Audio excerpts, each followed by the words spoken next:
Hi, True Avatars, and welcome back to another episode of True Avatars, a queer video game podcast. I am your host, Zoe Wild. I'm a trans woman, and my pronouns are she, her. Since I was out sick last week, this episode will be double length. To start the show, it's just me, where I'll cover the news of the last 2 weeks, and then I'll go on a rant about the newest Life is Strange game, which, I'll admit right now, I didn't like, but it has very good queer video game representation. Later on, I will be joined by 2 different guests for 2 different segments. My partner Nicole and I are going to discuss Pokémon TCG Pocket, the new mobile Pokémon card game app, and then Amy-Lynn will be back on because she's played the new Sonic Shadow Generations game. So, let's start with the news. This first headline comes from GameHistory.org, the Video Game History Foundation, and basically what happened was the US Copyright Office ruled against video game preservation. Now, that's kind of a loaded sentence, and they didn't entirely, but they did rule against the Video Game History Foundation, and it's kind of a big deal. So basically, the Video Game History Foundation, if you haven't heard of them, they're doing great work to create a library of video games and video game history in the name of video game preservation, and they've lost a battle with the US Copyright Office. And basically, they were trying to make it so they could legally share digital copies of video games remotely for research purposes. So let's pretend that Mario Bros. 3 was a hard-to-find classic game. If someone wanted to play Super Mario Bros. 3 remotely for research, the Video Game History Foundation wanted to be allowed to break the copy protection on the cartridge to digitize the game and make it available for them to do so. But Mario games obviously are super accessible and super easy to find, so it's not the best example, but for the purposes of this argument, let's pretend that Mario Bros. 3 is a rare and hard to find game. So basically, they were trying to do this for all video games, though. It's not just rare games, but all games. Especially since 87% of video games are out of print, and they're at risk of being lost to time. So, not necessarily, again, like I said, big games like Mario or Zelda or the GTA series, but smaller games made by smaller teams or games that were significantly less popular. So unfortunately, the US Copyright Office won't be changing any rules or laws to make this sort of thing illegal, but the Video Game History Foundation is not giving up. They said, "We're not done fighting here. We will continue our advocacy for greater access and legal allowances for video game preservation and working with members of the video game industry to increase eternal awareness around these issues. We encourage members of the game industry who are disappointed by the Copyright Office's decision to ask their leadership to push for greater support for the work of libraries and archives within their industry groups." So it is a bit of a setback, but the Video Game History Foundation is still doing really great work. They're building up a really great library, and I do encourage you to go and support them if you can. But I really honestly don't see copyright laws changing anytime soon to accommodate for this. Libraries have a hard enough time as it is. If a library has a digital copy of a book, for example, and they want to loan it out, they're only allowed to loan out that one copy. So even though it's a digital book and they could loan out, let's say, thousands of copies at any given time, they're only allowed to use one license at a time. So if they want to lend out multiple copies, they have to buy multiple licenses, which is a bit crazy, honestly. And this whole thing about licenses and not owning video games or books or any kind of digital media is super, super uncharted territory right now. And it's a super big gray area. And I don't see it ruling in favor of consumers and libraries anytime soon, unfortunately. Even though I really do think that if you pay for something, you should own that license to it. Not to share with other people, obviously. I mean, that also goes up for debate about whether or not I can loan out, let's say, a copy of my movies or video games to friends. But I do think that if a company wants to take back that license, they should not be allowed to do so. So again, it becomes a gray area for basically companies protecting their interests and consumers trying to protect their own interests and their money they've spent on a product. And speaking of video game companies being overprotective, Nintendo's mysterious playtest on the NSO has begun, and Canadians weren't allowed in, so I couldn't even try to get in on it. But of course, as everyone on this planet expected, within minutes of the playtest starting, it was leaked. Some people were even streaming the game live, actually, which is bold of them, but honestly not surprising. So anyway, for anyone who's curious what this playtest was, it was not GameCube for NSO, big surprise. And it's not even a rework of their online infrastructure, which I'm a little disappointed to hear. But it's a cooperative online video game. So Nintendo has been trying desperately to silence the leaks and take everything down, but essentially the general public has access to videos and images, so there's nothing they can really do. It's just damage control at this point, but the game itself, the description from the website, which again was leaked. So in this game, the goal is to work with others to fully develop a massive expansive planet by utilizing creativity and farmed resources. And yes, that's as vague as it sounds. As you progress across the planet, you'll discover new lands, enemies, and resources that will become essential to your journey. So, from the screenshots I'm looking at right now and everything that's leaked, it honestly looks a bit boring. Like we have Minecraft at home, or great value Minecraft, if you will. And that is what people are comparing it to, is Minecraft, like Nintendo's spin on it. Basically, yeah, you're a cooperative, you're building up something, basically. I don't fully understand it, and it's not interesting enough for me to try to fully understand it. And honestly, it's missing the kind of characters and iconography that makes it memorable. Like, it really does look like we have Minecraft at home, and I don't think that's very interesting. Like, it doesn't scream this is a Nintendo property. Like, you look at Splatoon immediately, even though I'm not really big into Splatoon, and I was kind of weirded out by it when it first debuted. I at least looked at it and went, wow, this, like, it looks like a Nintendo game. Like, there was no doubt. This, I know this is a podcast and I can't show you pictures, but if you go and look it up, I feel like you'll probably agree with me, because it just doesn't, it's just something about it that just looks milquetoast. So, anyway, I was listening to IGN Voice Chat a couple weeks ago, and they were theorizing that maybe these characters, that maybe there were iconography, like fancy special characters in the game, and they were removed so Nintendo could test the gameplay loop without spoiling the real characters. Whether those characters are Mario and Zelda, or brand new characters altogether. My money's on probably brand new characters, but yeah. And again, we've got more Nintendo Switch news. Well, Nintendo Switch 2 rumors, I should say. So two big things were kind of at the front of the rumor mill. So the first rumor was that Nintendo has asked several third-party developers to remaster some of their old games for release next year to fill the void while we wait for Switch 2. So that's the first rumor. And I'm going to get into a theory based on these two rumors, actually, because I don't really care about the rumors themselves specifically, but more about what these two rumors together might mean. Especially since this week there was no Switch 2 reveal. Nintendo revealed a bunch of new games and the Nintendo Music app, which we'll talk about later. But the second rumor, well, not so much a rumor, this was confirmed, but Playtonic reveals a new trailer for Yooka-Laylee, their ukulele remaster, and the listed platforms did not include Switch, just a vague Nintendo logo alongside PS5, Xbox, and PC, suggesting that they want to announce it for Switch 2, but they can't officially say that yet. Maybe they don't even have a dev kit for it. Who knows, honestly, because they haven't said anything aside from that Nintendo logo. But to me, that says if they're not confirming it for Switch, it's coming to Switch 2, and a lot of people on the internet seem to have this theory as well. But I did mention my theory on Twitter a couple weeks ago. But I have a theory that the Switch 2 is actually still a year away from release, and I know that's probably very disappointing to hear.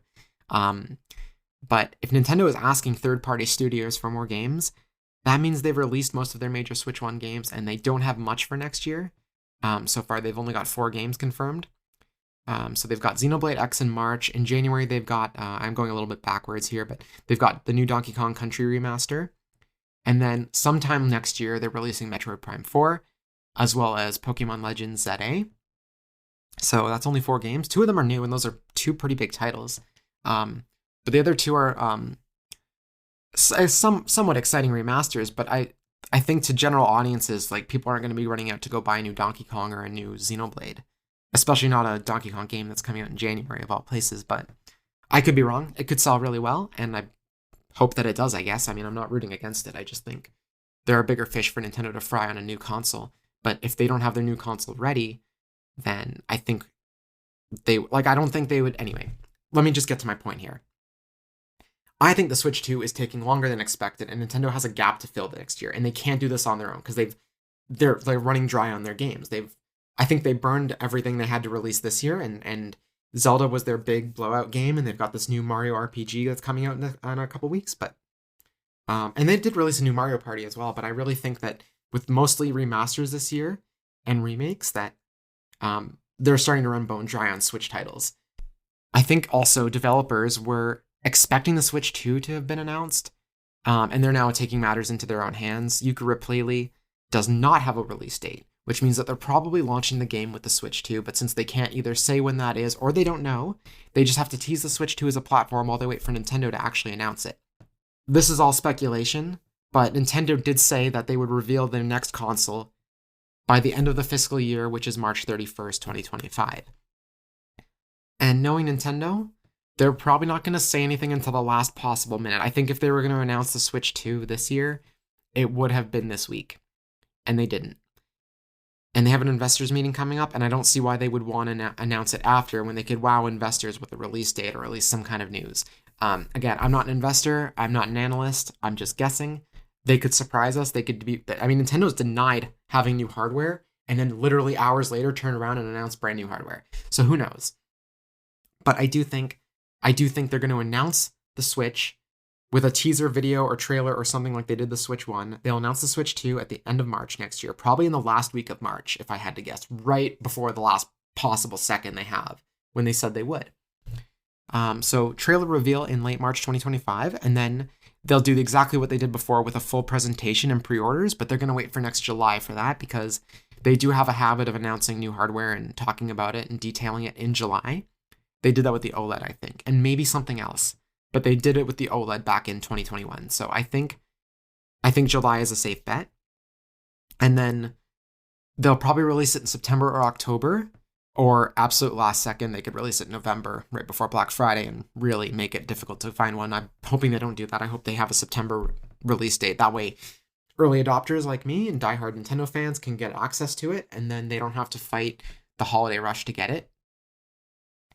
But yeah, so basically, March reveal, July and game lineup and presentation and pre-orders go up, and then September or October release date. I do think Nintendo is making a mistake by not releasing the game this fall, or releasing the console this fall. People are hungry for the next thing. I do think the hardware on the Switch is like, I put it on my OLED TV, and honestly, like, I don't sit close to my TV at all, but I can see the cracks on all the software, even software that's years old and runs really well on the Switch. Like, unless you're playing in handheld, the resolution just does not hold up on anything more than the small, like, HD TV.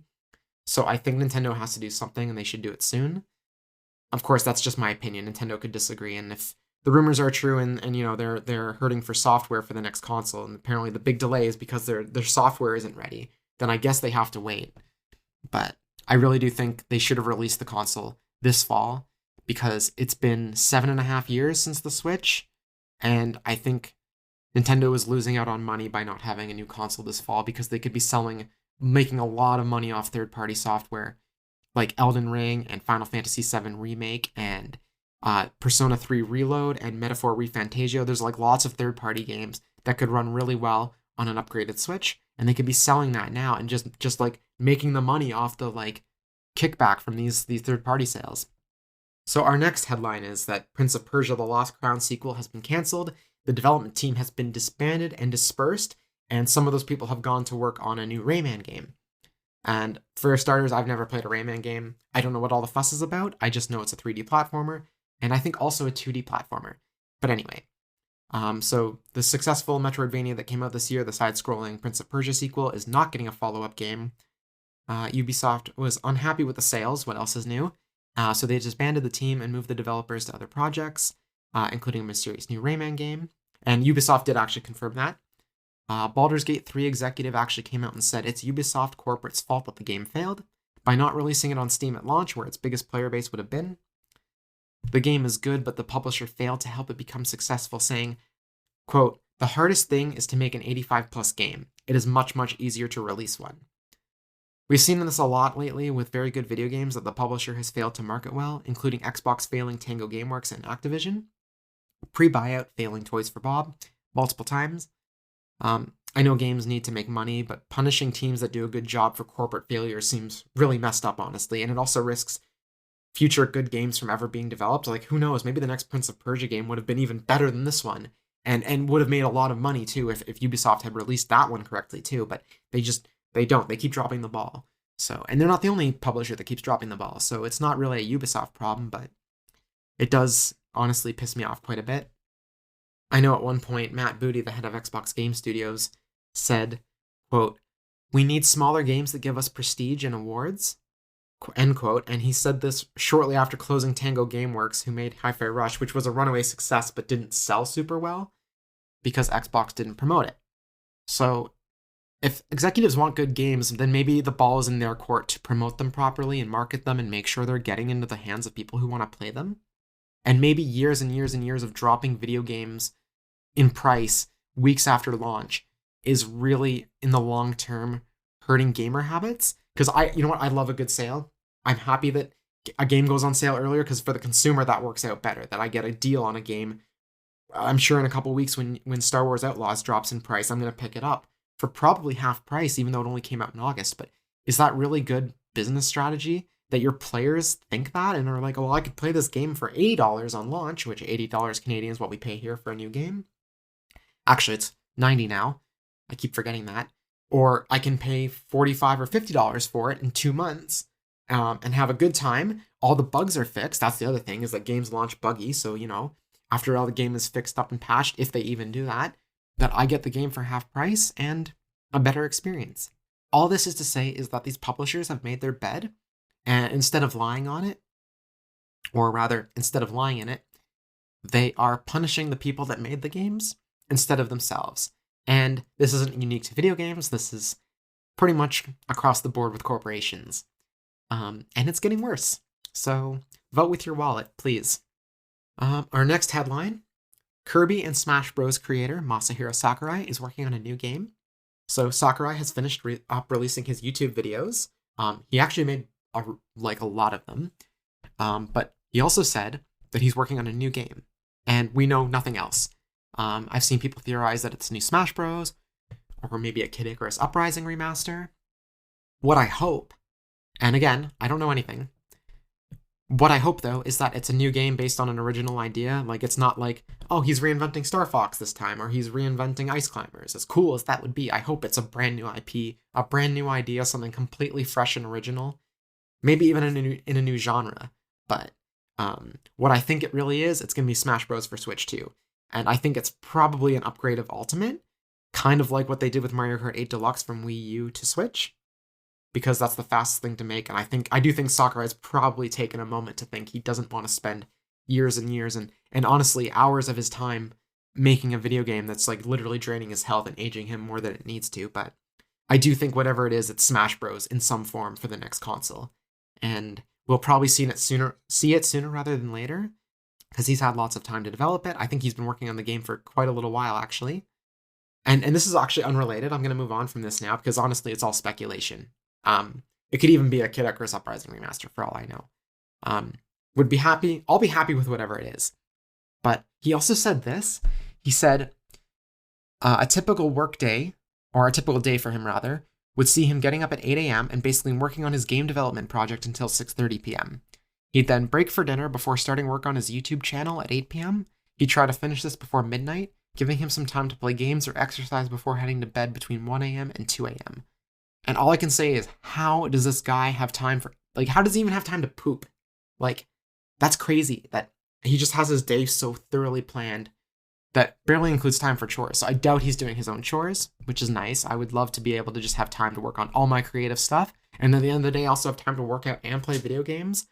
I barely have time to work, let alone do all that other stuff. So I'm impressed. And obviously he's loaded and he probably pays people to do that stuff, but still, I'm super jealous. And it's also well, WTF, Sakurai. And our final headline, another Nintendo headline. I'm sorry, but I'm kind of obsessed with Nintendo, and that's where my focus lies, but also that's pretty much where all the news has been lately. So Nintendo launches their own version of Spotify to host their music, and it's as Nintendo as you'd expect. So Nintendo Music is a new app for iOS and Android on which you can listen to various soundtracks from their game library. So far, and get this, there's 20 games. But don't worry. They will slowly drip feed more, as they always do. And some of the current games that they've already added include Super Mario Bros. Wonder, Breath of the Wild, Pokémon Scarlet and Violet, Pikmin 4, the original Mario Bros., Super Mario Bros., not the one where you jump through the pipes and in the sewers. I don't know how people really refer to that one, but there was Mario Bros. And there was Super Mario Bros. Super Mario Bros. Is the one that everyone knows. Ocarina of Time, Nintendogs, the Nintendo Wii menus, Kirby's Dream Land, among a few others, obviously. It also has a bunch of really cool features, like being able to loop a song for up to an hour, like many YouTubers have done with their music before. But of course, to really Nintendo it up, only select songs have this feature unlocked, and Pokemon isn't included because why would it be? We only want it. But another cool feature is that you can filter out any games you don't want spoiled, which is honestly, I will admit that's really cool.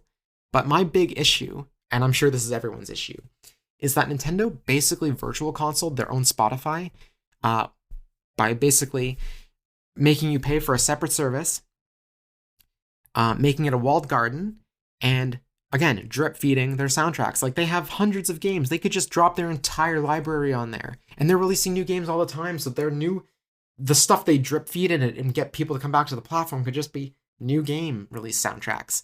But honestly, I was watching the trailer, thinking all of this in my head, being completely bitchy, and rolling my eyes until they played 5 seconds of the Pokemon main theme, and then my nostalgia got the better of me, as I'm sure it did for most people, and I downloaded the app immediately like the big slut that I am. So all this complaining is for naught because I'm still using this service. They did tease a bunch of the soundtracks that will be released in the future instead of just offering their massive library. And they also, and this is another big complaint that a lot of people have, although to be honest, I'm not surprised Nintendo isn't doing this, but they're not crediting any composers in the app at all. You can't figure out who composed what, which is scummy, I admit. I don't even know if these composers are getting royalties off this music. But they're Nintendo, so it's okay, and they're going to get away with it. Anyway, that's our news for the week. And now I would really, really, really like to vent some more, because I haven't done enough venting today, about Life is Strange Double Exposure. So, fair warning, this segment will have spoilers for Life is Strange Double Exposure. End game spoilers. Like, I'm going to talk about most of the game here, not in too much detail, but enough that if you haven't played any of the game or you haven't finished it yet, I really suggest you come back to this later and maybe see if you agree with me. But basically, to start off, I was really excited for another game that features Max. I really like Max. I like Chloe. I like that whole story in Arcadia Bay. In fact, I really like Before the Storm a little bit more than the original game. Sue me, I don't care. But this game isn't even a good Life is Strange game, let alone a new one about Max. So I think a big question that most fans have is whether or not Chloe is in the game, and she is kind of. Max texts with her. There's an in-game phone.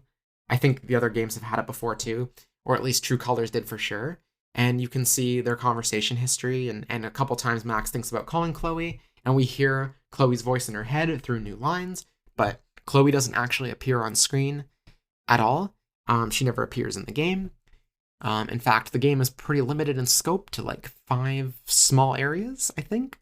But my bigger gripe isn't that Chloe is or isn't in the game, but that Max has broken up with her, because video game sequels, and sequels in general too, this isn't just really unique to video games. This is unique to pretty much any kind of franchise where the main character gets with the love interest at the end, and at the beginning of the next season or game or movie, they have to have some turmoil, whether they're broken up or divorced or something went horribly wrong in between.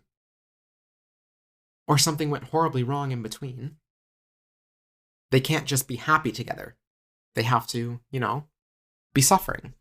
So the story goes is that Max couldn't live in the present, and Chloe couldn't trust her because Max told her about her rewind powers, and Chloe assumed that, which was true, that Max is always rewinding to make sure that things are good. So Max couldn't just have like a happy relationship. There has to be some kind of like love interest and other new thing for us to experience in this game. So they had to break her and Chloe up. I remember having the same issue with Uncharted, because for multiple games, Nate would end up with Elena at the end of the game, and at the beginning of the next one, they'd be divorced or broken up or separated in some way. And it took until the 4th game for them to just be together and for the conflict to come from some other part of their lives. Anyway, I just really don't like that trope. I just think it's okay for a character to have a happy ending, for that happy ending to carry over into the next game or story or whatever. There are other ways for characters to have internal conflict, interpersonal conflict, inner conflict, than just making them break up and having them suffer more in the same way that they did in the first story. So it just drives me nuts. So that's the first problem I have, is that like Chloe didn't even need to be in the game. They could have just been together and apart for a bit while Max is at this school teaching. Not to mention that Chloe is the least of this game's problems, because the game doesn't really have a satisfying resolution. So basically, the twist is that there's another character in the game. I mean, the story starts off with finding out that one of the main characters was murdered, and Max has to solve the murder. And then shortly afterwards, we find out that Max actually is the reason that person is dead because she killed them. And you're thinking, wow, she must have had a very good reason. Well, they never explain that reason. But we do find out that the person she killed also has superpowers like Max does. And Max's powers in this game are actually timeline hopping instead of going back in time. So they've changed that up too. But Sophie, her friend, who died, in the other timeline is still alive. And she's going back and forth from each timeline to figure out who killed her until she finds out it was her. And then she actually confronts Sophie, who's actually got her own powers. And her powers are that she can turn into other people. And this, how Max finds out is that Sophie is out role-playing as Max herself. And there's like a big chase scene, and then once we find this out, the story is basically talking for the rest of the time. There's not a ton of action in this game. It's actually pretty boring. And I don't expect like a ton of action, but even like, there's always some scandal in these games, and there's always some kind of like dire straits, and then when that finally happens, it's basically a retread of the first game, but much more boring. So there's like a storm, and Max has to stop it, because, you know, stuff's going wrong. But my first thing about this is that I think Sophie should have been the main character of this game. But it really feels like they're setting up Sophie for a prequel in her own Before the Storm style thing, because of course there's another character in the game who we never see, who's just like Rachel Amber, who clearly should have her own prequel, because anyway, I can't even get my head straight around this, because it's just complaint after complaint after complaint. This is a 0 out of 10 game. But I will say, the game has great queer representation. So, let's jump over to the queer representation for a bit, because I could complain for hours about this game, and I'm really kind of scatterbrained about it, because I'm still getting over this cold, to be honest, and I might still be a little feverish. But anyway, the developers definitely know their audience, at least, because the queer representation is really good. So, first off, Max, the main character, the playable character, she's a bisexual woman. And she doesn't just say that. You can romance 2 different characters in the game. In fact, you can romance 2 different characters and make out with them in succession in the same scene in the span of 5 minutes. So they do at least pay that off. That's even more bold than Alex was in True Colors. But that isn't where it ends, because the game series finally has its first trans character that actually appears on screen, does things, and that's Gwen, Dr. Gwen Hunter. And I think she's kind of an unlikable character, not because she's trans, but just because of everything else that goes on with her. Because, you know, this game is scandal after scandal after scandal. But Gwen is transgender, which they never technically confirm. But they do explain that she came out, quote unquote, and that she experienced transphobia from someone when she did. So 2 + 2 = 4. She's transgender. And she's also played by a trans actor, Rachel... I want to make sure I get her name right, Rachel Crowell, which is great, actually, to be honest, because most productions go with a cis man or woman to play trans characters. So it's kind of refreshing, actually, that they finally have a trans character on screen. And she is well written in the sense that, like, she's not just a token trans character. Like, she does actually serve a purpose in the story. And the reason you don't like her is because of the purpose she serves in the story, not because it's a bad purpose, but because she makes things hard for Max, she makes things hard for you as the player, and, you know, she's morally gray. So, and again, maybe everyone else likes her and I just didn't. But at least the last trans character that was in the game, I think she was just off-screen, described by another character who wasn't even the main character. Like, Alex in True Colors doesn't even know her, but Steph does, who's a supporting character, and Steph only talks about her in the past tense. So, the fact that they actually have a trans character on screen is a big deal. But Gwen is not one of the love interests. The first love interest is Amanda, a lesbian. And again, she's a love interest for Max. And then there's Vin, a bisexual man. Another love interest for Max. As well as a character who's, like, he's very bisexual. Like, within the same breath of kissing Max, he also talks about getting with another dude. So, this game has no shortage on queer characters. And there's also Moses, a gay man. In fact, there's one scene towards the end of the game where all the main characters are in one room. And I think there are only 3... Well, there's only 2 confirmed straight characters in the game, in that scene. One of them is a supporting character, the other one is the antagonist. And then the other character, Sophie, I don't think they actually confirm Sophie's sexuality. I could be wrong, I could have missed it. I did play the first half of the game feverish, so I don't actually remember every little detail. But I don't know if they ever confirm whether Safi is straight or gay or bi, pan, asexual. Like, we don't know. So yeah, I think the fact that like 5 out of the 8 characters are being queer is a pretty big deal, which I think is more than has ever been in one Life is Strange game. So with all of my problems about this, I mean, I'd still give it like a 1 out of 5 as a score. But for queer representation, I'd give it a 5 out of 5. And if you're looking for something that is just like kind of easy to swallow and in terms of gameplay and story, and you're looking for something with good queer representation, this is your game. Like, this is honestly pretty strong queer representation. Yeah, and it's not like, it doesn't feel like tokenism at all. So I would honestly recommend it on that alone, but I did not like anything else about it at all. There are interesting moments. Like, I really do think once they reveal the twist that Safi can switch bodies, and well, no, she can't switch bodies. She can make herself seem like she's appearing like someone else and cause trouble for other people. But I think having that power for a main character would have been more interesting than Max's timeline hopping, because most of the game is just like pseudo puzzles about like, okay, which timeline do you need to be in to get around this locked door? Or which timeline do you need to be in to talk to this person to get this information to go back to the other timeline to find out a different piece of information? Like, you're trying to get Vin's phone code. So you jump to the other timeline to coax it out of him, and then you jump back to the other timeline, the original timeline, to steal his phone and then enter that passcode so you can get into his phone and snoop. And honestly, the game is mostly that plus fetch quests, and it's really boring. There's a lot of... I found myself trying to skip the dialogue, and I know you're not really supposed to do that in a game that's entirely... like, it's almost like a visual novel, which I've never really felt about the games before, but this one felt like it, and not in a good way. I just really wanted to skip through it. I just wanted to get to the point, and there's really no point. And in fact, the game ends like an Avengers movie, and not so much in that there's a big superhero fight, but they do start calling what their powers superpowers. Max and Safi start referring, like, they both know they have powers. They're both like realizing what's going on. They're like, oh, okay, there must be more people like us. So Safi, the big decision at the end is, like, the big decision at the end of the original Life is Strange is like, save Chloe or save Arcadia Bay, and it's like, that's a big choice to make because like the ending depends on that. But the choice at the end of this game is like, do you go with Safi to build her Avengers team, or do you disagree with her and stay behind? I picked disagree because that felt like the sane thing to do. But honestly, I looked it up and it seems it doesn't matter what you pick because the ending is pretty much the same either way.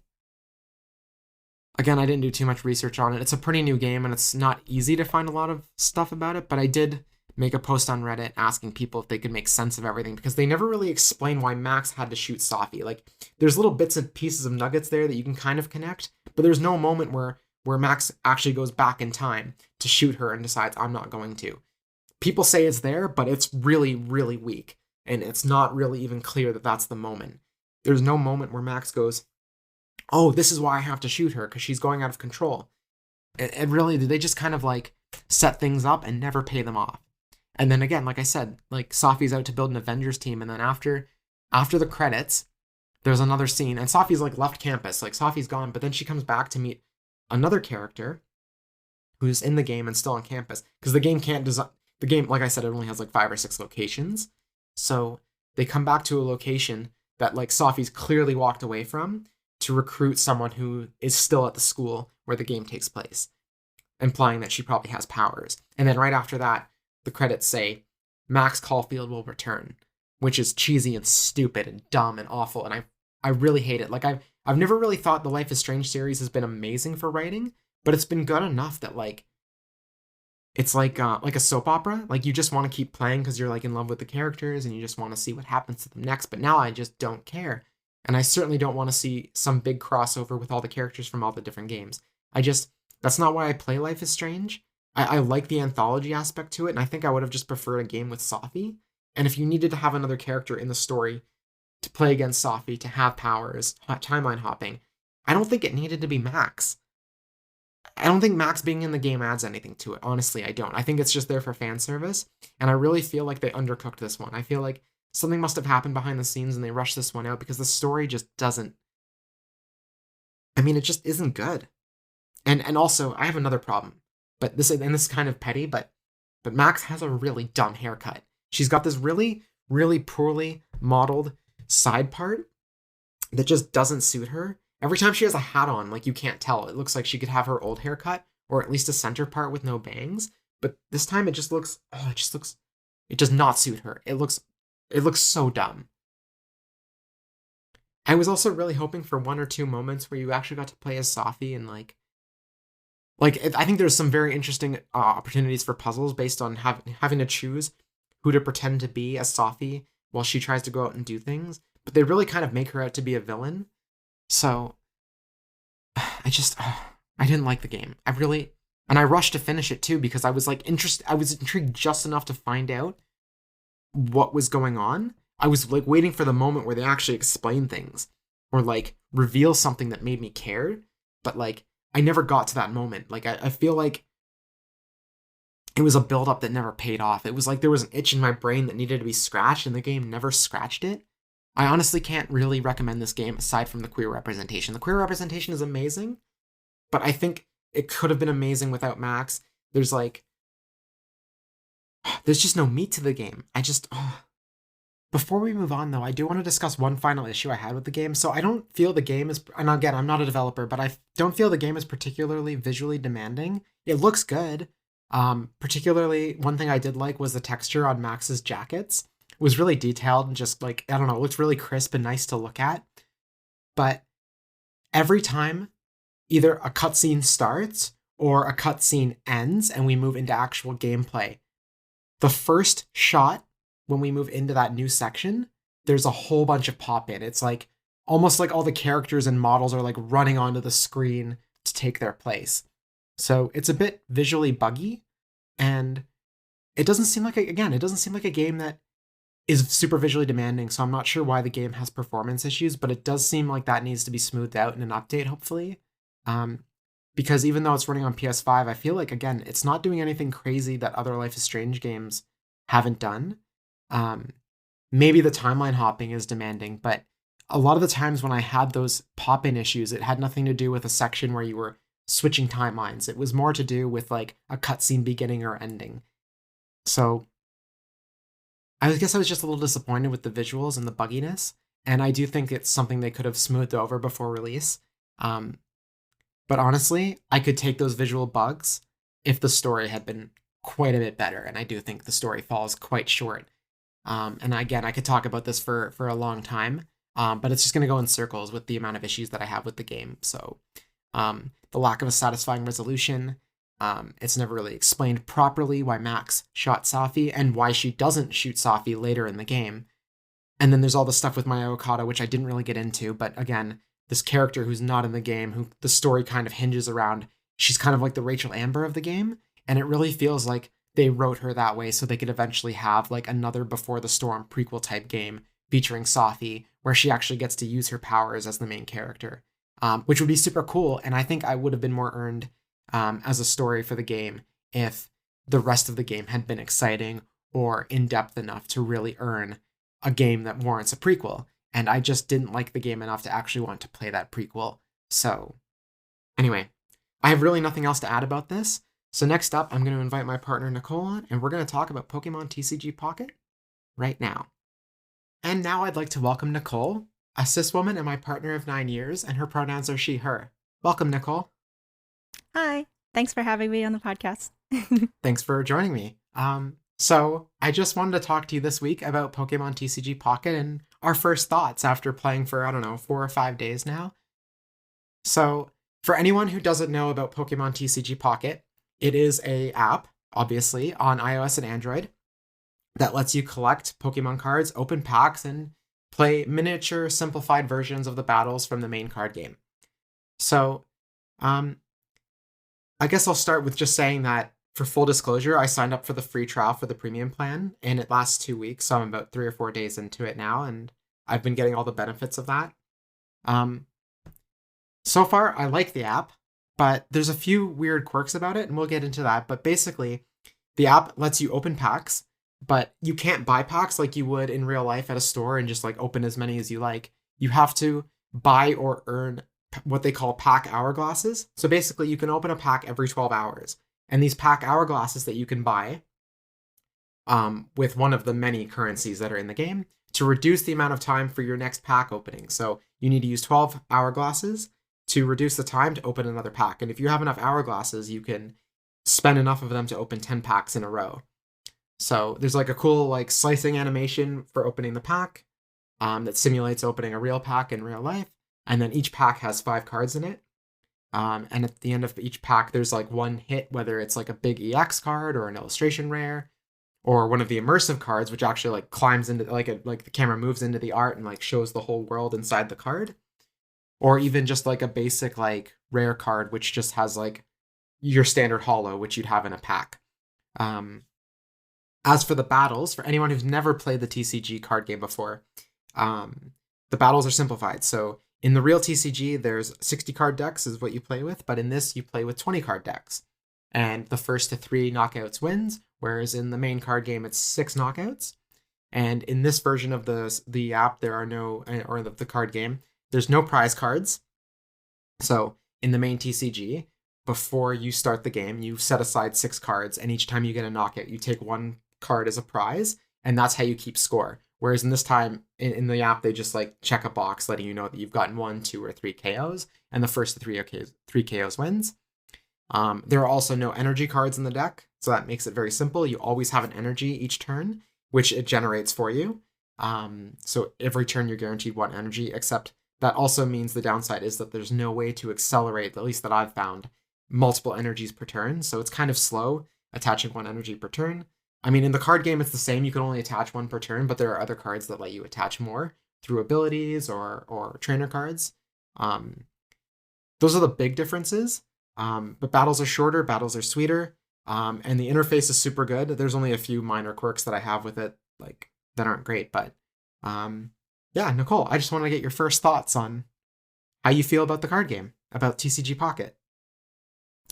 Yeah, the app itself is it's very fun to use. It looks good. It like all the little like animations for opening packs is very satisfying, especially like when you're slicing off the top of it, and like you could flip the cards around and the packs around so that like when you open them, they can be opened like face down, like if you like the surprise of seeing them one by one.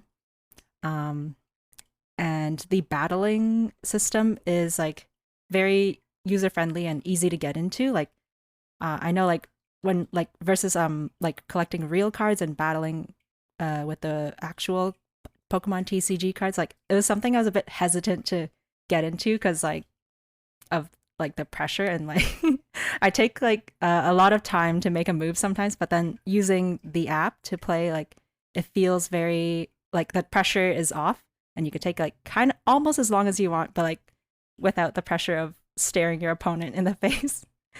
um and yeah, I really like it so far, and it makes me want to keep playing and opening packs, and might even ease me back into like playing against real opponents face to face. So yeah, so far so good. So I think the most fun that most people will have playing this, especially for casual people, because I feel like most people who buy the card game in real life are not the kind of people that play the game. They're collectors and general Pokemon fans. And this app caters to both, but I think the most exciting part, and maybe you'll agree, is that opening packs and getting like a really special card is like the best part of the app. Yeah, for sure. Especially when you get like an immersive card and you can like go into it and see the art, that because there's really like a lot more to the art than that's just what you see in the frame of the card. And when you go into it, there's so much to explore. Like it's kind of a shame that like you don't get to see that art anywhere else, but that's what makes it special, I guess. Yeah, I've actually gotten lucky and found 2 of the 3. Well, there's technically 4 immersive cards in the first set, which is called Genetic Apex. And so like Genetic Apex is like the base set of the original card game, for example. There's 226 cards you can get plus all the extra special cards, which don't count towards the main count, but there are 3 immersive cards, 1 for each version of Genetic Apex. So there's Genetic Apex Charizard, Mewtwo, and Pikachu, which guarantees some of the special cards in each set, so they're a bit separate. And then once you collect all 226 cards, there's a 4th immersive card you can unlock, which features Mew. Yeah, it's so many cards. And They're like so, sorry, go ahead. Oh no, you go. Oh, I was just gonna say that I found two of the three so far that you can actually pull from each pack. So I haven't found the Pikachu card yet, which was the one I wanted the least because I've already seen it through the marketing. But I hadn't seen the Mewtwo and I hadn't seen the Charizard.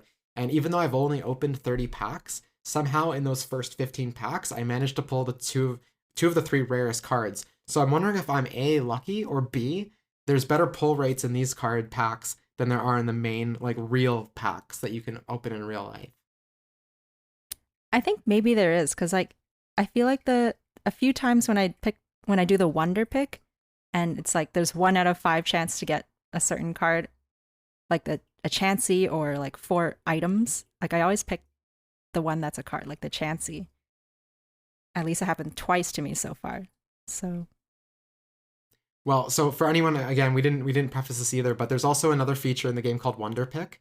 So either through your friends list or through random users, um, there'll be these, and again, it works the same way with the packs where there's hourglasses to reduce the amount of time it takes to like build up stamina to open to do a Wonder Pick. But basically, it presents you with a bunch of a bunch of packs that other people have opened. Basically, it shows you all 5 cards that they got, and then basically you can pick one of those packs, and you can it shuffles all the cards up, and you can get 1 card from their pack for yourself as well, and it doesn't take it away from the other player. It just gives you the chance to get it also. And I feel like most of the time when there's an illustration rare, so like a full art, like fancy, like a Meowth card or like a Mewtwo or a Zapdos or whatever, with like really special art, um, I feel like I always end up picking it, no matter what happens. So I wonder if it's like, I almost wonder if they're trying to make the game fun on the outset and give you all the good pulls to make you addicted and actually spend money on the game. And then over time, it'll make you more of a gambler,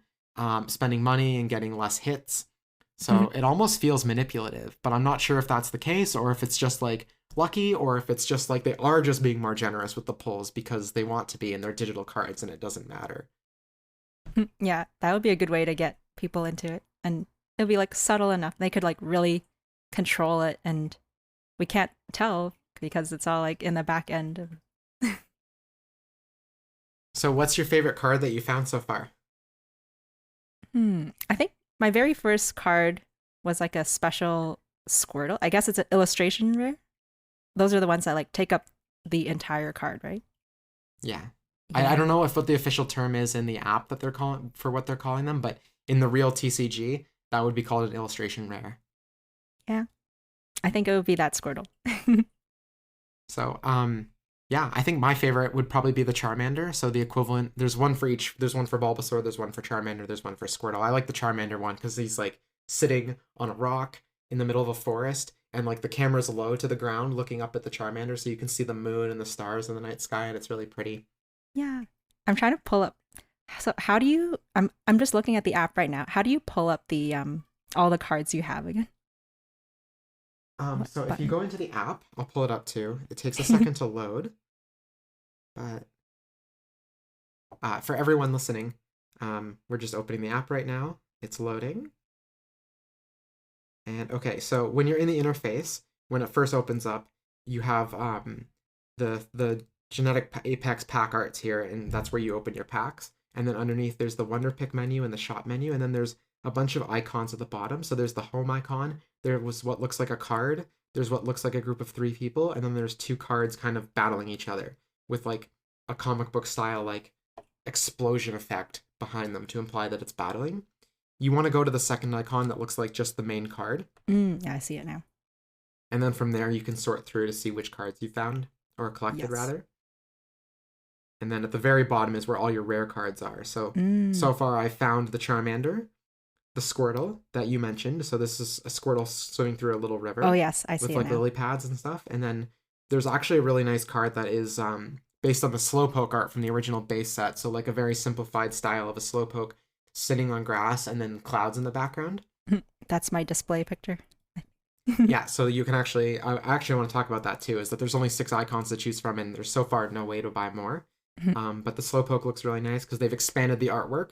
So instead of just being one Slowpoke, you can see a bunch of other Slowpoke standing around a river, which is just off frame as well. And then there's Mewtwo sitting on a lamppost in what looks like some kind of like Parisian town. I found a full art Articuno EX. So like just a big fancy picture of Articuno with like some wind and snow in the background.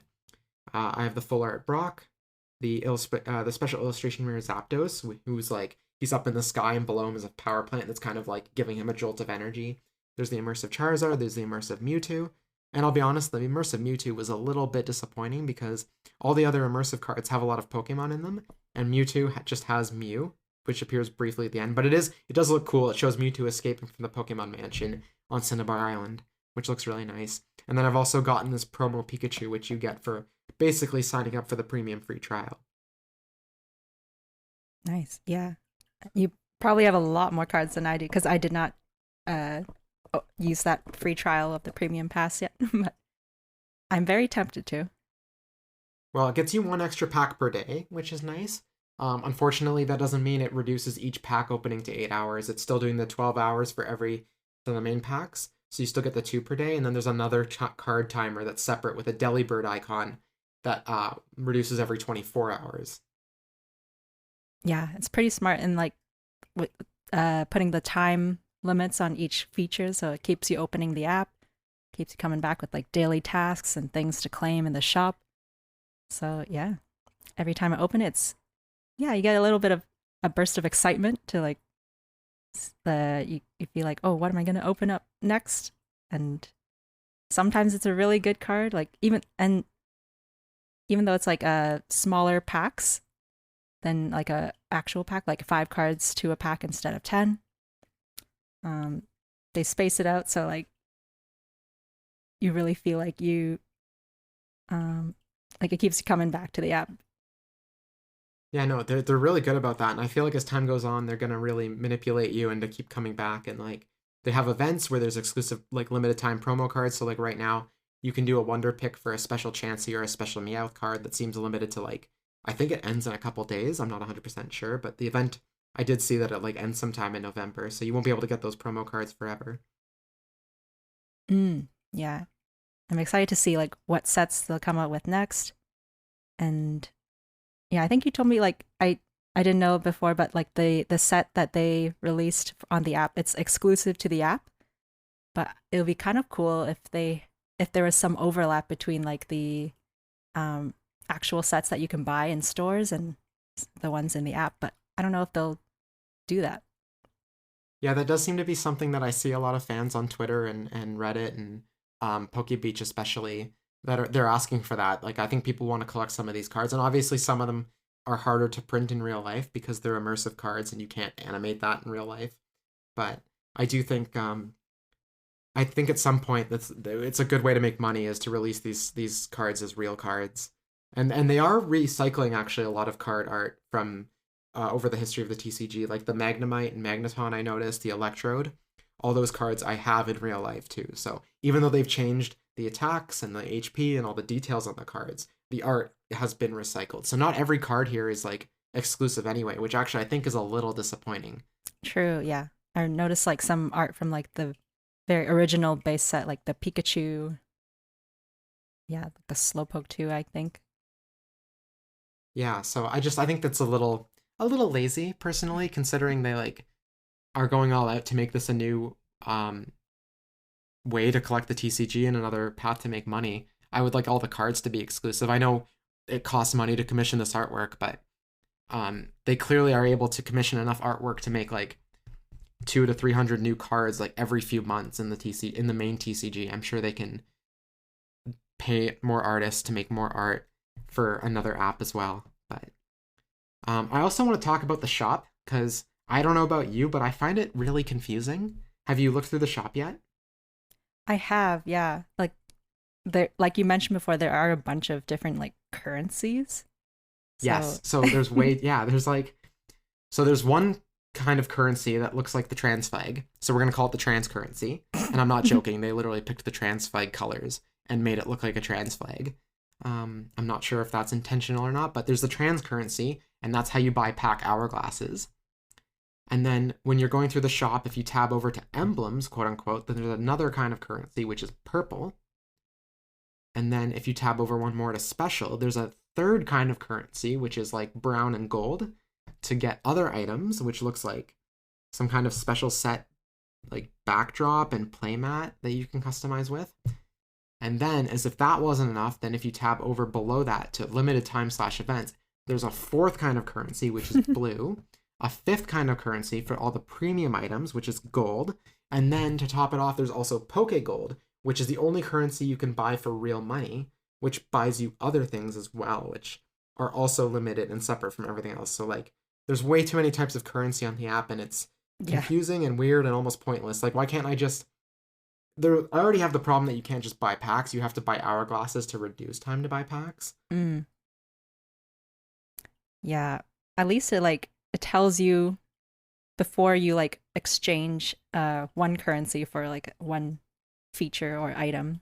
At least it tells you right then and there like how much you have, but it's kind of hard to keep track of exactly what you have.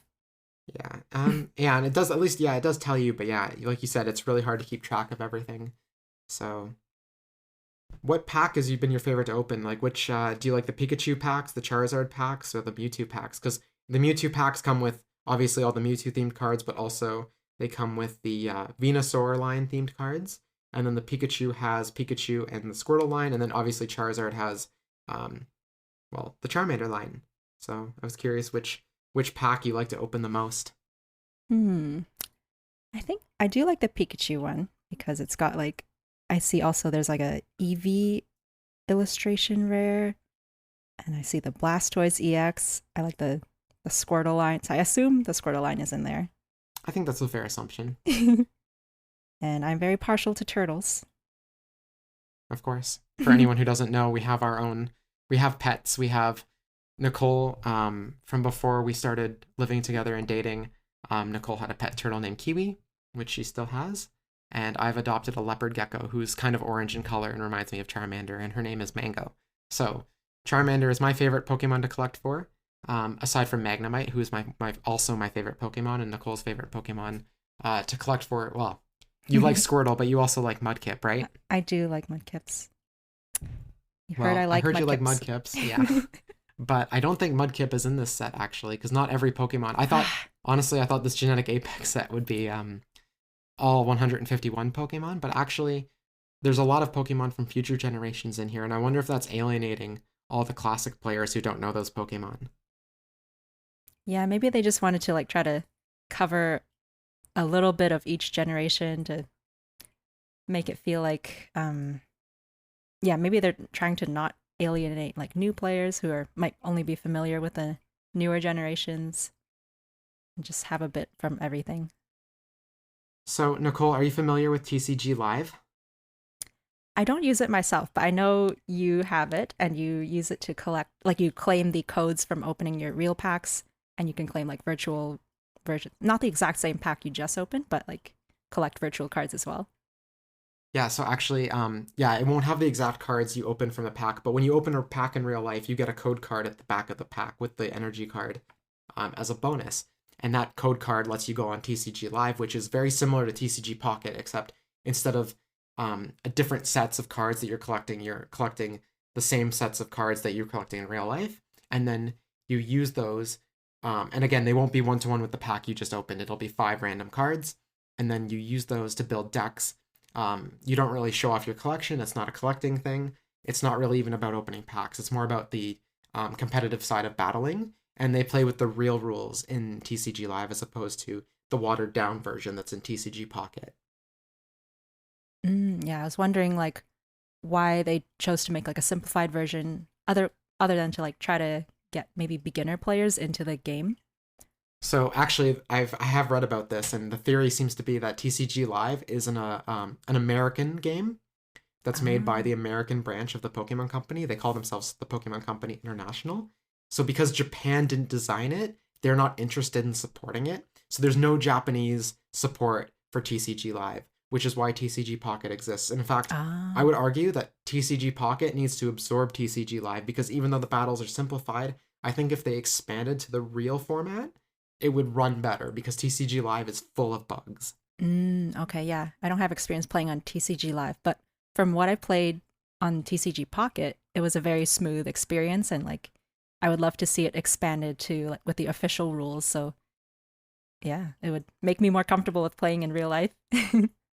Yeah, and I do wonder too if maybe TCG Pocket should, if they do merge with TCG Live or fold TCG Live into it with the real rules, they could actually start absorbing all the real packs too. So instead of like every few months there being like a new original set like Genetic Apex, they could actually just say, oh, well, Battle Partners comes out next year. They could just put Battle Partners in as the packs that you open virtually. And instead of code cards in the packs, I would probably miss those being in there, but you could just play the main. Like you could play TCG Pocket to collect Battle Partners digitally, and then build your 60 card decks and compete competitively in TCG Pocket because like you said, the battling experience is very smooth, whereas in TCG Live it's not, and sometimes the rules of the cards don't actually do what the cards say they do because of a programming error or a glitch or just human oversight. Hmm. Yeah, I would really appreciate like I would love to play the official version on an app like TCG Pocket, and because yeah, like again, like playing in person, like I really like in theory to me it sounds like a lot of fun, but then I went to my first real like TCG event with you a while back, like a pre-release event, and I was like so nervous, and I know like it was one of the lower pressure events to like get into playing in person, but I was still nervous and like trying to like read all the new cards and build my deck. It was a good experience, but I was like under a bit of pressure, like trying to use the cards that I just learned about, and I was scared like, oh, am I taking up too much time? And like sometimes I would make mistakes and my opponent would like correct me like, oh, you played a supporter card already this turn, you can't play another one. But in the app, like it will, like if you can't do something, you just can't even select it, like it's not an option. So I really appreciated having that kind of hand holding experience at first, but it also just like really streamlined it. So I knew exactly what I could do when, and like if I did an action, all the stuff that's supposed to happen will happen automatically, and I don't have to worry about it.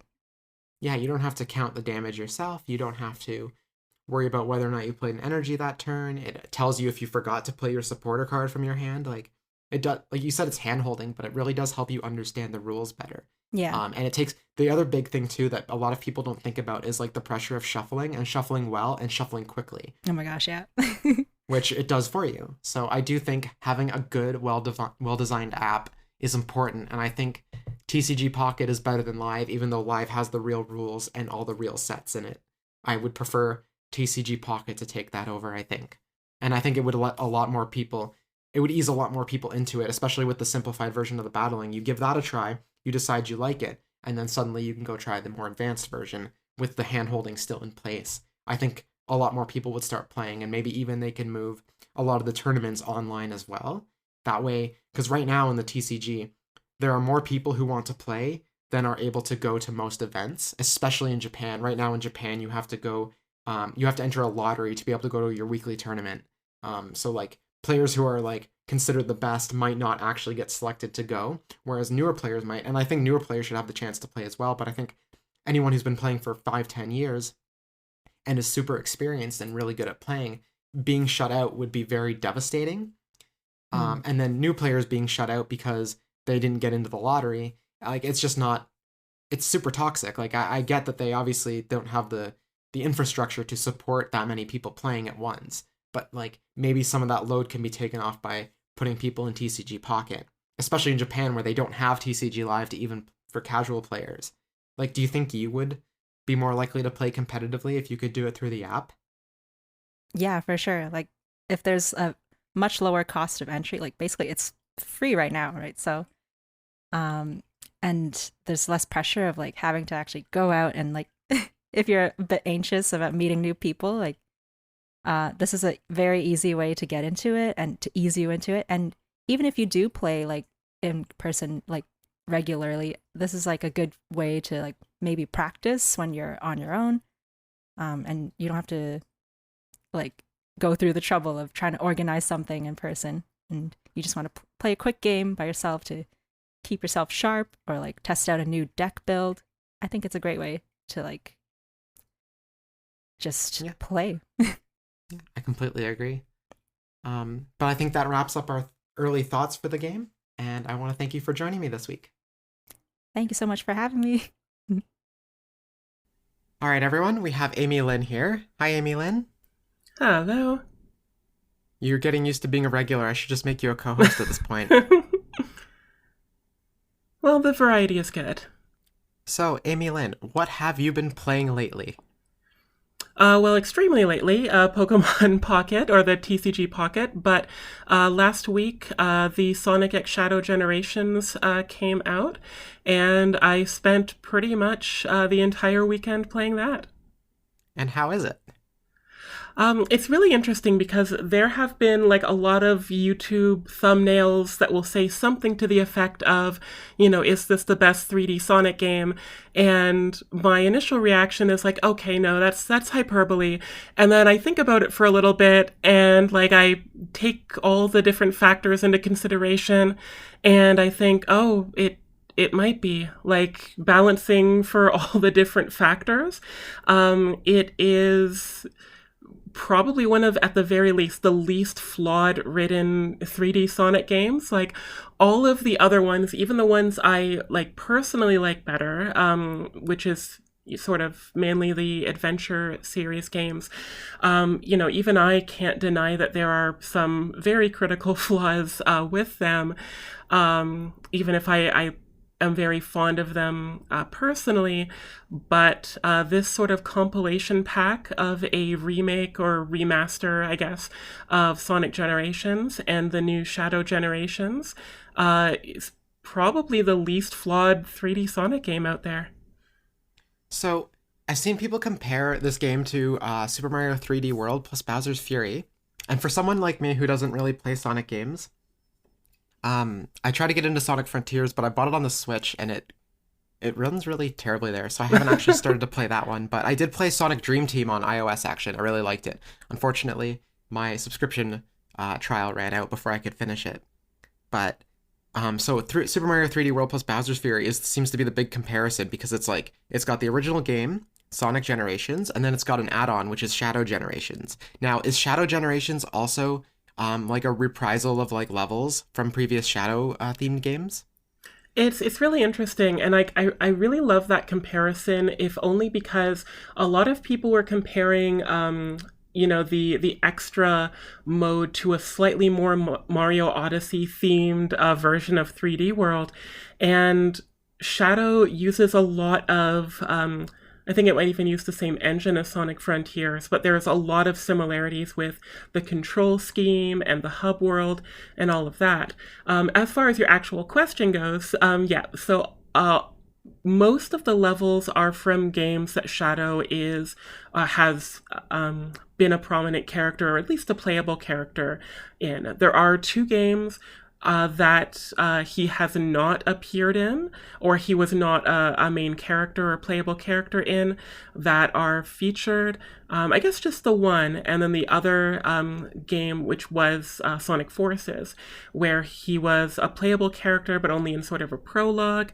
But important to note there, and this goes into a little bit story confusion, is that this game takes place concurrently with Sonic Generations.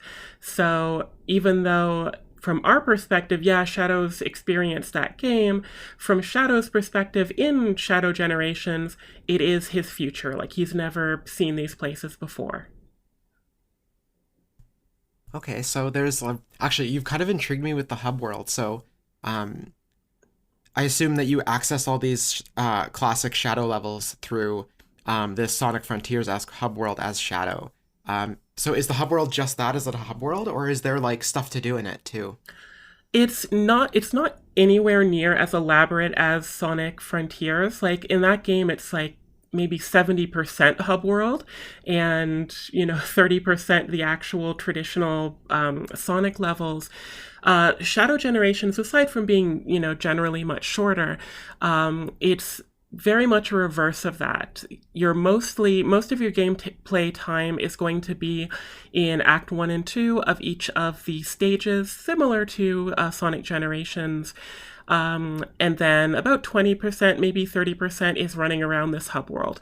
And even that might be a little bit of an exaggeration, but it is far more involved than Sonic Generations hub world, which is a 2D space. Like, there's very little to do in Sonic Generations hub world.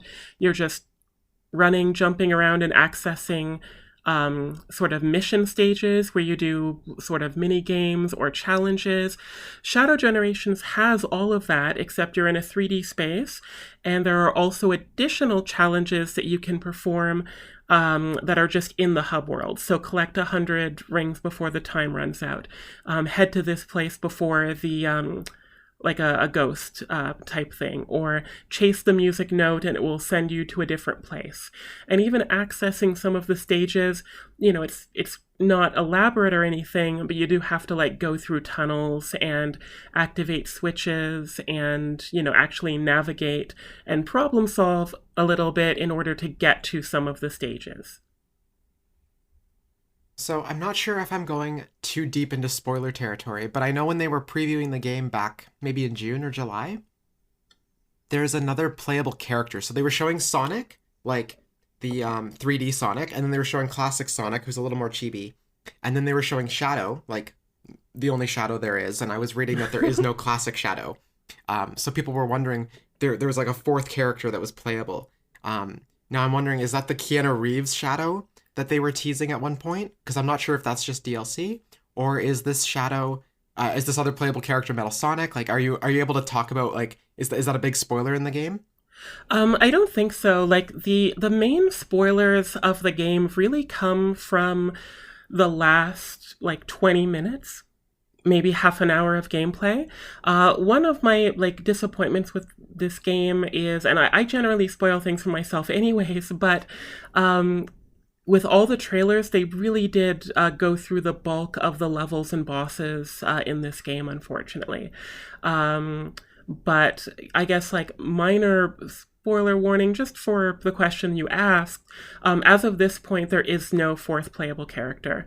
So it might have just been, like, a website placeholder, something like that, or possibly what...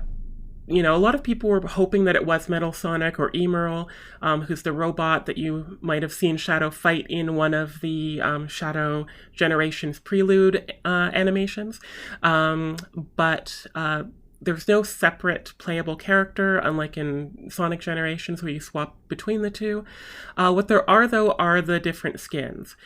So in the Shadow side of things, the only skin right now is the Terios, so a Shadow the Hedgehog concept character skin. And on the Sonic side, we get a Sonic Jam, which is a Saturn compilation game that had a little 3D hub world of its own. And you can weirdly play the 2D Sonic levels or the classic Sonic levels as that skin, or the Sonic Adventure skin, which takes the Dreamcast model of Sonic and replaces the modern Sonic with that, 1999 model. The Keanu Reeves stuff, that's set to be a sort of DLC level with that Sonic movie model that releases in December to sort of tie in with the Sonic the Hedgehog 3 movie. I imagine it's possible that the Keanu Reeves Shadow becomes a skin as well, and in addition to being part of that sort of mini level experience, but that hasn't been completely revealed yet. So I was actually reading some other things, just like I kept actually getting a lot of Sonic the Hedgehog, like Sonic Generations, Shadow Generations content on my feed on Twitter especially. And I don't know, maybe it's because you're liking stuff and they don't show you that anymore, but it's like still feeding it through. It's like, hey, your friend liked this, but I'm just wondering, like, I saw someone say that of all the Shadow levels they pulled from the history of the franchise, they didn't actually pull anything from the one Shadow game I've played as a kid, which is Shadow the Hedgehog, his titular game. Yeah, that's more or less correct. The first level of the game is called Space Colony Arc, and it is it even though it uses music from Sonic Adventure 2 and the Space Colony does feature in that level, Shadow the Hedgehog does have, a level or at least a sequence, I think, called or on the Space Colony itself. It's not really like from a specific game, but if there was any level, that would be it. But yeah, there's no Westopolis, which is I think the name of the first level.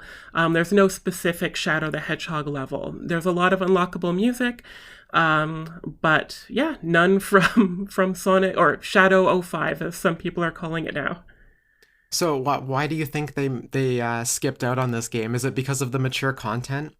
I know Shadow, he was swearing a little bit in that game, and I think he had a like an assault rifle or something like that. He had multiple semi-realistic modern weaponry, but keep in mind that game had a lower ESRB rating than Super Smash Bros. Brawl, so Shadow was E10 plus, even though he is on a cover with basically a revolver or a handgun. I don't really know the entire reason why. It might be that even though it is a Shadow Generations game, they were still trying to pull from what they call mainline Sonic games only. But the other reason could just be time, or they couldn't think of an interesting idea for any of the Shadow levels. They could have just not wanted to. They could have, considered the first level a Shadow 05 level, even though it is primarily just an extra Sonic Adventure 2 level. It could be any answer, but yeah, I don't know why they didn't choose that. I think it was a choice they made. There's a lot of references to that game, from the Gun Commander Abraham Tower, especially featuring in the prelude animation, and again, a lot of the music, both just generally in the game, plus all the sort of hidden unlockable music. But yeah, it is the games represented, which again, unfortunately, are all revealed in the trailers, are Sonic Adventure 2, Sonic Heroes, and then it jumps to Sonic 06 pretty much, and then we get Sonic Forces, Sonic Frontiers, I think that might be it, and then I think an extra Sonic Adventure 2. So, plenty of games, including Sonic 06, where probably now the best way to play something from Sonic 06 is the Shadow Generations side game, which is kind of interesting. But definitely a large variety of levels, even though, as you kind of brought up, sadly the titular character doesn't get a level from his titular game. So what was your favorite part of the game? I think my favorite part of the game was, as with Sonic Generations, the amazing combination of it just being, pellets of Sonic nostalgia and references, while still being like a competent and really fun to play game. There are plenty of games that are like really nostalgia focused, but maybe the gameplay's weak or a secondary factor. And of course, there are a lot of really great games that in a storied franchise like Sonic or Zelda or Kirby, Mario, I'm sure I can think of some non-Nintendo ones if I think hard enough, but there's sometimes where a game doesn't have any nostalgia aside from the main characters. Like the music's all completely new, the gameplay is different. There's maybe a little bit of a reference with a move or what the level looks like. But, this is very much a fan service game. But the story is, one of Sonic's best. It's a very personal story for Shadow. It doesn't have huge, consequences as a time travel game is sort of want to do. But it does have a lot of emotional impact, which is, it's what I love about Sonic, especially, in the Dreamcast and post-Dreamcast era the most, is that we have these, super deformed 3 and 4 foot tall animals and big and vector taller and robots, all interacting with essentially normal people sometimes and having these really melodramatic stories sometimes. Like, quite famously, Shadow's backstory is, he's seeking revenge because his only friend, who's a human girl, was shot before his eyes by the military. And then his creator is, killed by firing squad. And in Sonic Adventure 2, we all learn this as this video's playing of his final words to the world. This is a game where a franchise where canonically the moon is destroyed. It's like a big chunk of it is floating, nearby.